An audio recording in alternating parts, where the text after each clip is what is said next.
काहे को वैसी इतना पसंद आ गए? हमारा कोई सुनता नहीं। जब कोई बात आती है तो हमारे सब दबाने की कोशिश करते हैं। ये हमारी बात को उठाता है। इस बुलेटिन के प्रायोजक हैं सेम्फोर्ड फ्यूचरिक स्कूल, सुल्तानपुर का नंबर 1 इंग्लिश मीडियम स्कूल। नमस्ते, मैं हूं अनुल पाठक और आप देख रहे हैं एनटीटीवी भारत। इस वक्त मैं हूं सुल्तानपुर के खुर्शीद क्लब में। यहां पर अभी एमआईएम पार्टी के ओवैसी साहब आए थे और कुछ जोशीले युवक हैं बड़ा नारा लगा रहे थे। इनसे हम बातचीत करते हैं कि ये नारेबाजी का क्या मतलब है, क्या नारा लगा रहे थे। बड़ा शोर था, मैं समझ नहीं पा रहा था। क्या नारा था आपका? नहीं करेंगे तावेदारी, लेके रहेंगे हिस्सेदारी। 22% है, हम इस बार अपनी हिस्सेदारी लेके रहेंगे। यार चुनाव कैसे जीतोगे 22%? चुनाव तो ऐसे जीत जाएंगे पता ही नहीं लगेगा। पतंग देखो आसमान में ऐसे उड़ेगी 27 तारीख को ना, कि देख नहीं पाएगा कोई। जान लीजिए 27 तारीख को। मैं बोलना चाहता हूँ, मैं आप ये कह रहे हैं कि ये खाली मुसलमान से जीत जाएंगे? हमारे साथ मुसलमान भी हैं, दलित भी हैं, सारे लोग हमारे साथ हैं। आप गलत फहमी में हैं। जनता अधिकार पार्टी है हमारे साथ। आप गलत फहमी में हैं कि आप ये सोच रहे हैं कि खाली मुसलमान से जीत जाएंगे और हम अपनी दावेदारी लेके रहेंगे। क्या दावेदारी है आपकी? दावेदारी ये रहेगी, एक बोलिए। हाँ, दावेदारी हमारी ये है कि जब हमारा एमएलए, हमारा सांसद जब चुन के आएगा, हमारी आवाज़ को बुलंद करेगा सांसद में, और हमारे हक के लिए लड़ाई लड़ेगा। वो हमारे एजुकेशन के लिए, बच्चों के एजुकेशन के लिए, पढ़ाई के लिए, लिखाई के लिए, स्वास्थ्य के लिए जब वो बोलेंगे तो हमारे बच्चों का भविष्य बनेगा। जो आने वाली पीढ़ी है उनके लिए भविष्य बनेगा। इंजीनियर बनेंगे, डॉक्टर बनेंगे। हर आदमी ये चाहता है कि मेरे बच्चे इंजीनियर, डॉक्टर बने और अच्छे समाज में रहें। हर आदमी चाहता है। कितना पढ़े हैं आप? मैं इंटर बीएससी कर रहा हूँ। इंटर बीएससी कर रहा हूँ, बीएससी कर रहा हूँ। किस सब्जेक्ट पे? बीएससी मैंने बायो से करी है। मैंने बायो से? जी। इंटरमीडिएट कैसे किया है? मैंने मुरादाबाद से किया है। मैंने। कहाँ के रहने वाले हैं? मुरादाबाद का रहने वाला हूँ। आप मुरादाबाद के रहने वाले हैं। यहाँ पे कैसे सुल्तानपुर में? ये मेरा पुश्तैनी घर है यहाँ पर। ये पुश्तैनी घर है जी। आप अपना विधायक बनाएंगे? जी। ये जो इसौली में ताहिर साहब लड़ रहे हैं जी, ये किसी गैर के विधायक हैं? नहीं। दरअसल क्या है ना, वो उन तमाम सेकुलर पार्टियों के गुलाम हैं जो सेकुलर सिर्फ मंच पे सेकुलरिज्म है उनका, बाकी दिल में उनके मुसलमानों के लिए जो नफ़रत है। सुनील सिंह को टिकट दिया गया, गुलशन यादव को टिकट दिया गया। मुजफ्फरनगर दंगा हुआ, 47 विधायक थे हमारे मुस्लिम, कोई नहीं बोला क्योंकि उनके ज़ुबानों पे अखिलेश यादव का गुलामी की मोहर लगी हुई है। वो ताबेदारी वहाँ पे कर रहे हैं और ताबेदारी की नीति अब नहीं चलेगी। अब हिस्सेदारी की बात होगी। जब हमारी सियासी क़यादत से हमारा विधायक, हमारा सांसद जीत कर जाएगा तो हमारी बात करेगा, हमारे लिए काम करेगा, हमारी बस्तियों में काम करेगा, हमारे बच्चों के लिए काम करेगा, स्कूल के लिए काम करेगा, अस्पताल के लिए काम करेगा। आप 74 सालों से हमारा खून चूसती आई है ये सेकुलर पार्टियाँ। आप बात कर रहे हैं कि ताहिर क्या है, किस पार्टी से ताहिर आते हैं? ये एमआईएम से आते हैं। 22% हमारी आबादी है। इंशाअल्लाह 20% मुसलमानों के दिल में आल इंडिया मजलिस इत्तेहादुल मुस्लिमीन है आज की डेट में, और इंशाअल्लाह आने वाली 10 तारीख को जवाब, एक मिनट, आने वाली 10 तारीख को उन तमाम सेकुलर पार्टियों को जवाब मिलेगा। उनकी ज़मीन न खिसक जाए और उनकी सियासी पार्टी यही उत्तर प्रदेश की सरजमीन पे न दफन होगी तो नाम बदल दीजिएगा। मुसलमान उनके पीछे नहीं चलेगा। मुसलमान अपने डंडे, अपने झंडे के पीछे चलेगा, अपनी सियासी क़यादत के पीछे चलेगा, अपने लीडर के पीछे चलेगा। अब 74 सालों से बहुत खून चूस चुके, बहुत गुलामी करवा चुकी है। अब इस परंपरा को हम तोड़ के अपनी सियासी क़यादत की तरफ बढ़ेंगे और इंशाअल्लाह ताला लखनऊ विधानसभा में अपना एमएलए भेजेगा और इंशाअल्लाह 2024 में अपना सांसद लोकसभा में भेज के जो हमारे हक और हुकूक की बात करेगा। क्या नाम है आपका? हमारा नाम मोहम्मद इरशाद इदरीसी, यूथ नगर अध्यक्ष एमआईएम। कहाँ के हैं? सुल्तानपुर के हैं सर। सुल्तानपुर के जी। अरे क्यों पड़े हो चक्कर में?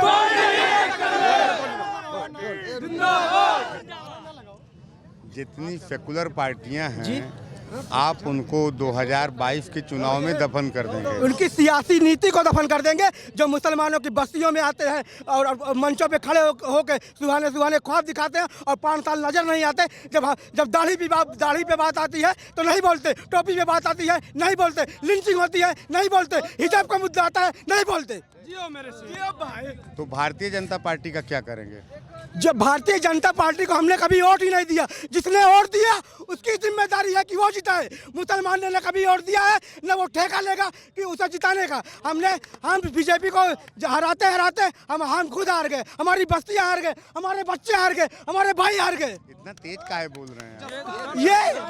ये बलबला है, ये एक जोश है, जो तेज बोले एक जोश है। क्या नाम है? हमारा नाम है सोहेल शाह। कहाँ पे हैं? हम बड़े गांव से हैं। कौन से विधान? बड़े गांव किंदीपुर, लम्बुआ विधानसभा। लम्बुआ विधानसभा जी। क्या करते हैं? हम अभी पढ़ाई कर रहे हैं और प्रेजेंट टाइम में हम मुंबई में अपना बिजनेस कर रहे हैं एल्युमिनियम का। एल्युमिनियम का बिजनेस कर रहे हैं। आइए चच्चा से बात करते हैं। क्या नाम है चच्चा? मोहम्मद शकील, शकील चच्चा कहाँ के हैं? सुल्तानपुर के। कौन लड़ रहा है सुल्तानपुर में? अकरम बेग।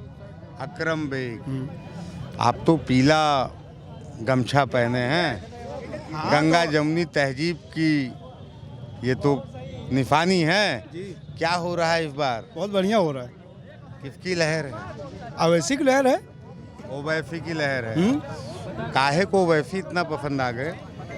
हमारा कोई सुनता नहीं। जब कोई बात आती है तो हमारे सब दबाने की कोशिश करते हैं। ये हमारी बात को उठाता है, ये उठाता है, इसका मैं साथ दूंगा। आपकी बात उठाते हैं? जी, सबका उठाते हैं। अरे कहीं ये बात उठाने में बात और तो नहीं बिगड़ जाती है? नहीं बात अरे नहीं करती भाई। एक मिनट, बिगड़ेगी किसकी? जो हमारे ओर से जीते हैं उसके बिगड़ेगी ना। हमारे सभी की आवाज उठा रहे हैं। हमारे ओर से कोई हार तो नहीं रहा ना। जो जीतता है उसका बिगड़ेगा हमारे ओर से। चलिए, क्या नाम है आपका? इजहारुल हसन खान, मुन्ना चश्मा वाले, कहाँ के हैं? शहर सुल्तानपुर, ईदगाह मोहल्ला। ईदगाह मोहल्ला। क्या माहौल है भाई? माहौल ओवैसी साहब का चल रहा है। पतंग हर जगह उड़ रही है इंशाल्लाह। पतंग उड़ा रहे हैं? जी बिल्कुल, चुनाव निशाना हमारा वही है, तो पतंग ही उड़ाएंगे। यहाँ साइकिल पंचर हो गई है, हाथी जो है एकदम सूख के काटा हो गई है, कहीं नज़र नहीं आ रही है। ये जो पंजा निशान है, इसी से हम लोग पतंग का बटन दबाएंगे इंशाल्लाह 27 फरवरी को। अच्छा जी, मैं समझा नहीं, क्या कह रहे हैं? पंजा निशान है, पतंग उड़ाएंगे, कुछ नहीं समझा। मैंने कहा हाथी जो है, साइकिल जो है पंचर हो चुकी है, हाथी सूख के काटा हो चुकी है, और इसी जो पंजा निशान हमको दिखा रहे हैं उसी से हम जो है पतंग निशान दबाएंगे। पतंग दबाएंगे तब पतंग का बटन दबाएंगे। फिर क्या निकलेगा? उससे निकलेगा शोषित वंचित समाज की आवाज़ बुलंद होगी, गरीब मजलूमों की आवाज़ बुलंद होगी। जो हमें आज तक सेकुलरिज्म के नाम पे जो ठगा गया है उस पे हम जो है आवाज़ उठाएंगे। जो आज हमको कहते हैं कि भैया हमको और दो नहीं बीजेपी आ जाएगी, हमको डराते चले आ रहे हैं इतने सालों से। हम अब डरने वाले नहीं हैं किसी से। कहीं ऐसा तो नहीं है ये करने से कमल खिल जाए? देखिए ऐसा है ना, हमने कभी कमल को वोट दिया है ना कभी। कमल खिलने से ना हम डरते हैं, ना मुरझाने से हमको कोई फर्क पड़ता है। हम जिसको वोट देते हैं एक बात आप बताइए। हम उसी से शिकवा शिकायत करेंगे। हमने जो है कांग्रेस को वोट दिया, हमने जो है बीएसपी को वोट दिया, हमने जो है साइकिल को वोट दिया। हम जिसको वोट देंगे उसी से हमारा सवाल रहेगा। मुसलमान तो कभी बीजेपी को वोट देता ही नहीं है ना, वो खिले या मुरझाए हमको उससे क्या लेना देना। हमें एक बात आप बताइए। चलिए फिर इनसे बात करते हैं। हाँ बताइए। आप हिजाब का जब मुद्दा हुआ था कर्नाटक में इतना बड़ा, कौन बोला? ओवैसी साहब के अलावा कौन बोला बताइए? अरे प्रियंका गांधी भी बोली। प्रियंका गांधी जाए भाड़ में, उनसे मतलब नहीं है। आप बताइए ओवैसी के अलावा कौन बोला? आपने अभी बात करी बोलने की, सुन लीजिए भाई, स्कूलों में सुन लीजिए, पढ़ाई किए हैं। सुन लीजिए। आपको मौका मिलेगा, आप तो हाथ नोच रहे हैं यार। मेरी बात सुनिए। सुन लीजिए, कोई जरूरी नहीं है। आप मेरी बात सुनो, सुन लो।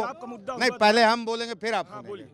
बोलिए आप। आपने कहा कि हिजाब के मुद्दे पर कौन बोला? बोलिए। आपने देखा होगा प्रियंका गांधी ने बोला। हाँ बोली। तो फिर क्या कह रहे हैं आप बोलने की बात किए फिर? बोली, हम बता रहे हैं ना आपको, स्कूलों में प्रार्थना होता है कि नहीं होता है? होता है ना। अगर हम लोग भी चाहें तो हम लोग भी अपना सलाम पढ़ा सकते हैं वहाँ पे। अगर आ सकता है तो हम लोग भी करा सकते हैं उसको। हम लोग को हम लोग की बहनें जाती है वहाँ पे नकाब लगा के, उससे आपको क्या एलर्जी है? अगर हम लोग भी चाहे तो वहाँ पे सलाम पढ़ा सकते हैं ना, कर सकते हैं, नहीं कर सकते? हम लोग भी हाथ जोड़ के खड़े होकर प्रार्थना करते हैं सबके साथ। अगर हम भी चाहें, हम लोग एक मुसलमान हो, कोई भी सच्चा मुसलमान हो, अपने हमेशा अपने देश में एक अमन चाहता है, अमन चाहता था, चाहता है और चाहता रहेगा, ठीक है। लेकिन हम लोग इसलिए कुछ नहीं बोलते हैं क्योंकि कुछ जो है वो ऐसा रहे, हम लोग से कोई वो नहीं है, इशू नहीं है हम लोग को। लेकिन ये हिजाब का जो मुद्दा है, इसको सरकार को लागू करना चाहिए हर एक राज्य में, हर एक जगह पे। चलिए ठीक है, आपकी अपनी मंशा है, सरकार के अपने काम है, और जो संस्थाएं हैं उनका अपना काम है। बोलना भी चाहिए ना। जब आप एडमिशन लेने जाते हैं, फॉर्म पे दस्तखत करते हैं, तो वहाँ एकदम तय होता है कि हिजाब आपको ड्रेस, हर संस्था का अपना ड्रेस कोड होता है कि आप कहाँ एडमिशन लेंगे, कहाँ एडमिशन नहीं लेंगे। तो जहाँ पर बहुत सारी ऐसी संस्थाएं होंगी जहाँ पर अरे भाई बोलने दीजिए। ये चुनाव के टाइम पे आता है क्या? ये चुनाव के टाइम पे आता है क्या?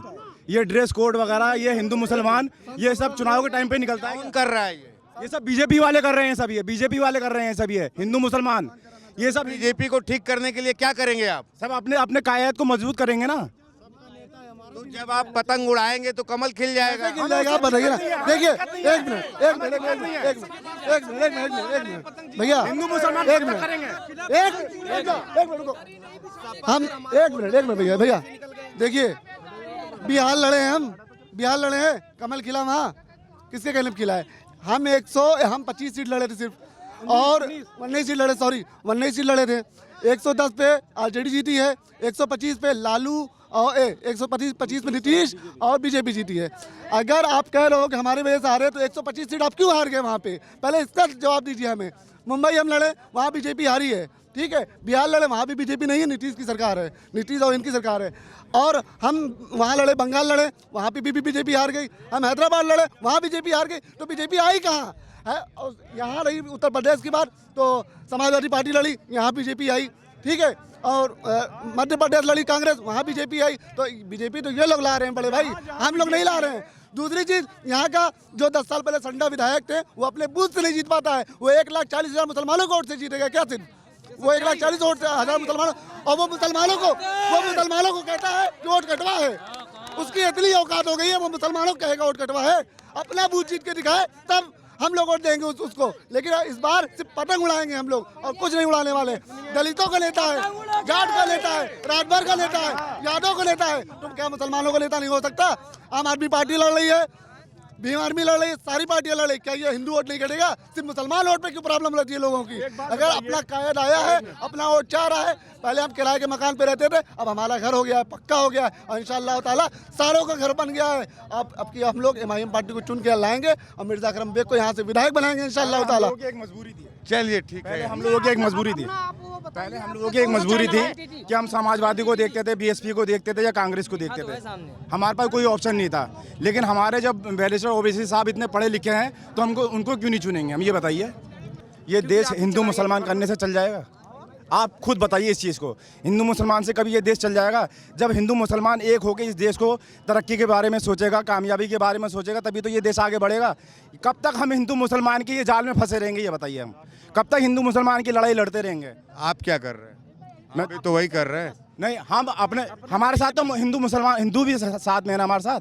कुशवाहा साहब हमारे साथ हैं, तो वो भी तो हिंदू हैं। इनका कहने का मतलब है आप क्या कर रहे हैं? मैं बता रहा हूँ मैं क्या कर रहा हूँ। असद ओवैसी साहब और गठबंधन बाबू सिंह कुशवाहा, जन अधिकार पार्टी। क्या नाम है आप? मेरा सैयद साहिल अहमद, मैं IT सेल का इंचार्ज हूँ सुल्तानपुर का, MIM। सुल्तानपुर का क्या किया है आपने? मैं इंटर किया हूँ। सुनिए, इंटर आपने किस सवाल सब्जेक्ट से किया है? किया, साइंस से। आपने साइंस में कौन सा? पूरा डिटेल मत जाइए, वहाँ तक बहुत देर होगी, क्योंकि हम भी जल्दी में, आप भी जल्दी। सुने, आपने एक सेकंड, आपने सवाल किया कि आप क्या कर रहे हैं? आप इतना बोल रहे हैं, हाँ। तो दर्शक ये भी जाने कि आपकी क्वालिफिकेशन क्या है। बिल्कुल, दर्शक सब जानते हैं, बताइए ना, सबको पता है। कैमरे पे जो बिल्कुल, देख रहे हैं। कैमरे तो देख ही रहे हैं, लेकिन आपने किस जो सवाल सब्जेक्ट पे किया, इंटरमीडिएट किया? आपने जो सवाल किया उसका जवाब दे रहा हूँ। इनसे आपने सवाल किया कि आप क्या कर रहे हैं? एक सेकंड यार, बीच में मत बोलो। आपने उनसे सवाल किया कि आप क्या कर रहे हैं, हम क्या कर रहे हैं, मैं बता रहा हूँ। 101 MIM की अभी तक लिस्ट आ गई, ठीक।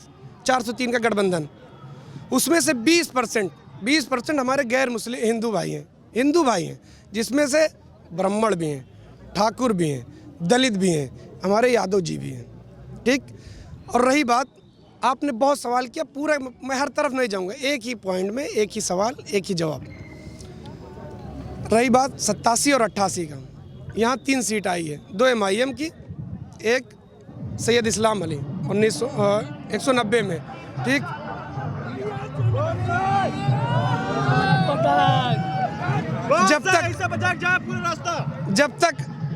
जब तक हम अपनी क़यादत नहीं खड़ी करेंगे, क्योंकि हमारे बाप दादा, इनके बाप दादा, इनके दादा जितने थे, कभी सपा का, बसपा का, कांग्रेस का, और कुछ हद तक हमारे ही समाज में मुस्लिम जो है बीजेपी के साथ भी वोट दिए हैं। अगर नहीं दिए होते तो मेनका गांधी नहीं जीतती यहाँ से, ठीक। आप सवाल करते हैं आप फला फला फला फला नाम निहाज सेकुलर दर जितने हैं, वो कहते हैं इनकी बी टीम, इनकी सी टीम। भाई हम ए में हैं, अब ए में इसलिए हैं 2017 में हमने विधानसभा लड़ा 38 सीट पर, जल्दी बड़े कम शब्दों में। 38 सीट पर लड़े। आप इल्ज़ाम लगाते हैं कि इनके उससे जीत गया, इनके, चलो मैं मान लिया थोड़ी देर के लिए कि 38 पर हमने वोट काटा, ये जीते। 367-68 सीट पर कैसे जीती? इंटरनेशनल बात मत करो, क्यों? सुल्तानपुर की बात करो। सुल्तानपुर में इंशाल्लाह इस बार इंशाल्लाह MIM अपना झंडा गाड़ेगी, और MIM अकरम भाई और मज़ार भाई अपना चुनाव निशान पतंग के साथ पहुंचेंगे विधानसभा में, दरो दीवार हिल जाएगी। में समाजवादी पार्टी ने 16% मुसलमानों को रिजर्वेशन का वादा किया। क्या उम्र है तुम्हारी? मेरी 19 साल है सर। 2012 में कितने साल के थे? अरे हम जितने की थे उसको छोड़िए, लेकिन संकल्प पत्र पे वादा किए थे 16% मुसलमानों को रिजर्वेशन देने का, वो नहीं दिए। Samajwadi party, Congress party, Bahujan Samaj party, जितनी सेकुलर पार्टी हैं सब ठगने का काम करते हैं मुसलमानों को। बस यही कहेंगे, अब सुल्तानपुर में 188-187 विधानसभा में मजलिस का परचम लहराएगा। ये देखिए, ये थे सुल्तानपुर के युवा जो MIM पार्टी से जुड़े हुए हैं, जिनमें बड़ा जोश है, और इन्होंने एक तरह से संकल्प ले लिया है पतंग उड़ाने का। अब इनकी पतंग कितनी उड़ती है, कितनी ऊंचाई तक जाती है और क्या गुल खिलाती है, ये तो 27 तारीख को मतपेटी में बंद हो जाएगा, और 10 मार्च को मतगणना के बाद नतीजा सामने आएगा। ऐसे और मतदाताओं के बीच हम फिर हाजिर होंगे। कैमरा पर्सन रमा फंकर के साथ मैं अनिल पाठक, NTTV भारत। देश दुनिया की ताज़ा तरीन खबरों से रूबरू होने के लिए सब्सक्राइब कीजिए आपका अपना चैनल NTTV भारत।